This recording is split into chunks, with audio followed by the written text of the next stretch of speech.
In this video, we're going to have a look at what a project is, and more specifically, what are some of the steps that we can follow in order to maximize our chances of having a successful project. So before we start, a project is really anything that you want to do, I guess. It could be if you wanted to learn about a specific thing, you could make that into a project. If you wanted to produce something, so maybe you want to produce a recipe for a cookbook, or maybe you want to produce a video of a recipe for a cookbook, or maybe you want to produce, maybe you want to renovate or I don't know what the word is, but fix up a trailer, or paint a room, or it could be anything really. But what we're going to have a look at in this video specifically is how we can use a formula and apply some steps to a project, mostly in the planning stages, so that we can make sure that we're following steps in a good order that helps us to be successful. So that's what a project is. And all right, so I'm just going to zoom in here. So, all right, so we're looking at projects in this video. Let's see. Oh, there we go. That gives me the line. Awesome. So when we start to think about doing a project, the first thing that we need to do is we need to come up with a topic. So we can brainstorm topics, and maybe you want to do this in a list, or you could do this on a piece of paper and you could just write idea 1, idea 2, idea 3. You could just write a whole lot of ideas for different topics of things that you might like to do a project on. Once we've got some ideas, topic ideas, it's a good idea to pick maybe your favorite 3 or 5. Let's say 3 for this instance. So pick your favorite 3 ideas, and then we're going to do a little bit of initial research. What that means is we're just going to have a little bit of a poke around, usually probably online, because that's the easiest way these days to find some information, and just have a look at what's available to see if it's going to be possible to do the project that we want to do.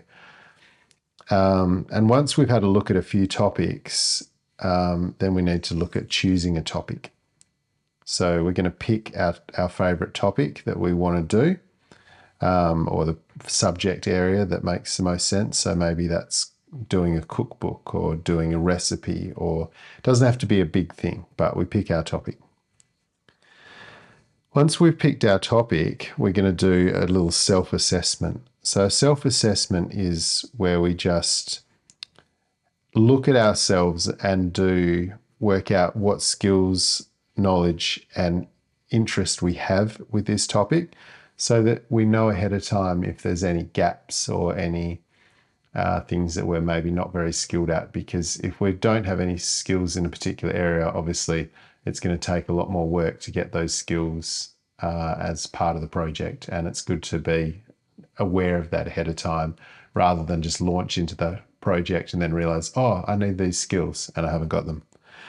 So we're going to do a self-assessment on knowledge. So knowledge is, what are all the things that you need to know to do the project? Do you know them? Have you had any experience with them before? And you're going to do a bit of a check on that. We also might need some skills for our project. If I was cooking something and I haven't got any cooking skills, maybe that's going to be something that's going to need some attention. Or perhaps I've got lots of good cooking skills and I can do it straight away, and that's going to make it easier. And it's also good just to check your level of interest in the topic, because if the topic is interesting, you're more likely to do it. And if the topic is not interesting, you're probably not going to want to do it. So once we've done our self-assessment, we're going to decide on our project idea. Now, what that means is we're going to, let's say that the topic was going to be cooking.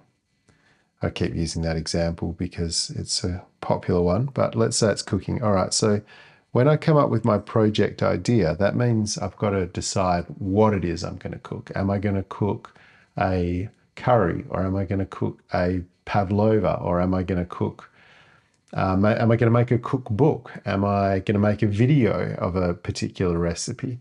We've got to work out and nail down before we start our project what specifically it is that we want to do. And once we've done that, so we've got this part now done. We've got a topic, we've got a specific idea for a project in mind. Now we need to make a project plan. All right, so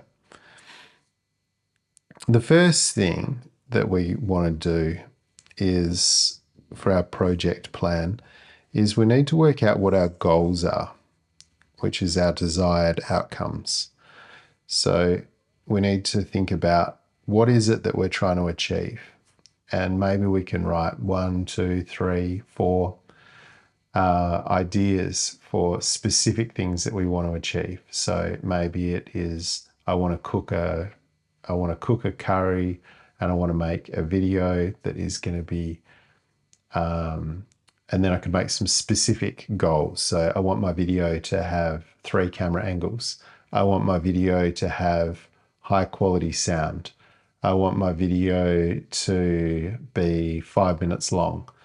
I want my video to, I don't know, whatever it is. We pick out some specific things that we're trying to achieve. And the reason that we're doing that is because if we know ahead of time what goals we're trying to achieve, it really helps us to achieve it. And then because we know where we're going before we start. All right, let's have a look over here. So a basic plan. So we need to think about, okay, so what it is that we want to do. So using the cooking example again, I have to think about the resources. Resources, okay. So we need to think about what things that we're going to need. Obviously, if we're cooking, we're going to need things like pots, pans, stove, etc.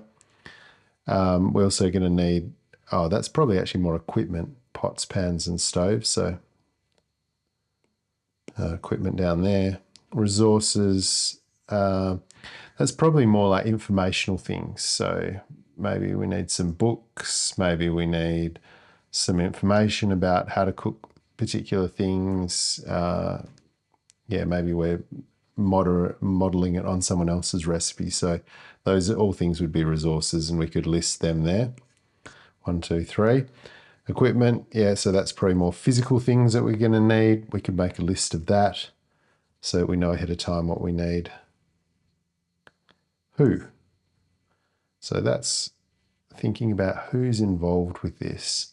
So this could be who, as in who is going to support, who are some of the people around us that we might have that we could call on if we have any difficulties or we need some help, or who inspire us. We could make a note of those people.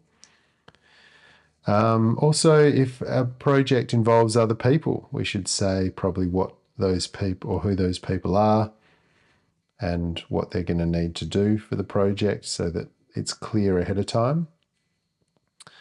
We need to have a think about why we're doing the project. So what's the purpose of it? Why are we doing it? If I'm making a recipe, why am I making a recipe? Because if I know the purpose, I'm going to be a lot more interested in doing the project. If you don't know the purpose, it's like, why would you even bother? Relevance means, how is it relevant to you? How is it relevant to what you're doing? Why? It's almost like, why are you doing it? And the value is, what value would it have to have that project done? So if we think about all of these things, this is probably going to help us with our motivation for, doing the project. And then what else have we got? What? Okay, so, we did that, didn't we? Why? When? So when is... We could list the steps that we're going to do in the project and put dates next to each of them so that we've got a timeline of when things are going to happen.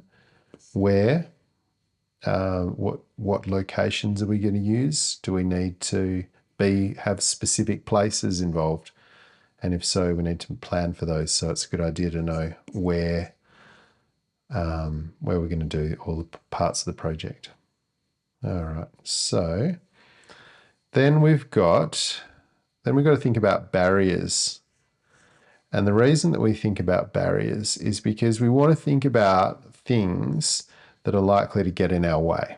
So the reason we want to do that is because if we can think of the things that are going to get in our way, we can also come up with a strategy to overcome them.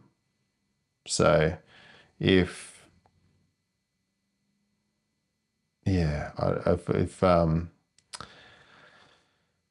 I'm making a video and I don't have very good camera equipment, that could be a barrier, and I need to think about how I'm going to get around that.